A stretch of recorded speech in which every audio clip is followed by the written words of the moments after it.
Փաշինյանը բազմաթիվ կուսակցականների հետ մասնակցեց կարգալույց եղած քահանայի պատարագին, եկեղեցին ասում է, որ կարգալույց հոգևորականի կատարած ծեսն անբավեր է, ինչ տպավորություն ստացաք այս ամենից։ Այնինչ տեղի ունեցավ այս գիրակի փոխանավանքի տարածքում բնավ պատարագ չէր, հերձվածողական մի ծես էր, որը որևէ կերպ չի տեղավորվում հայրաքելական Սուրբ եկեղեցու կանոնական ընթացքի մեջ։ Վաղ թե ուշ փոխանավանքը կազատագրվի, կմաքրվի, ես վստահ եմ կցողվի, կվերահսկվի եւ հայրաքելական եկեղեցու ճշմարիտ սպասավորները եւ հավատացյալները դարձյալ մուտք կգործեն 4-րդ դարի այդ կարևոր բանական համալիր։ Ինչ այդ բախումների չտրվելու, սադրանքի մեջ չներքաշվելու համար առաքելական եկեղեցու զավակները գերադասեցին այլ տաճարներում Կիրակնորիա Սուրբ եւ անմահ պատարագին մասնակցել եւ հաղորդություն ստանալ։ Ես ինքս օրինակ իմ ընկերների հետ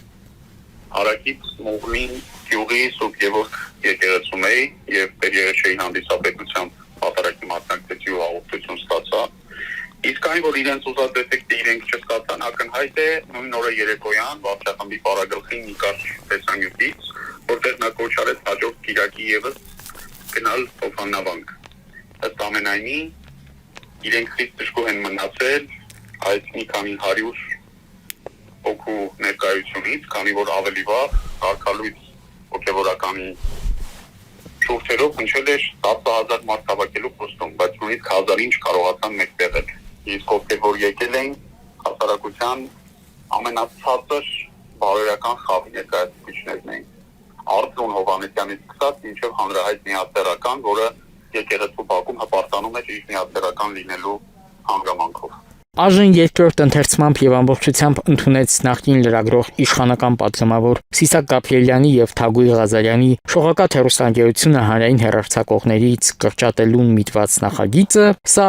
դուք տեղավորում եք մայրաթոր իշխանություն լարվածության համատեքստում։ Միանշանակ այստեղ որևէ պատահականություն լինել չի կարող, սա կազմակերպված հակաեկեղեցական ընթացք է, ուզում եմ հիշեցնել, որ նախորդ երկու ամանորներին վեհապար Հայրապետի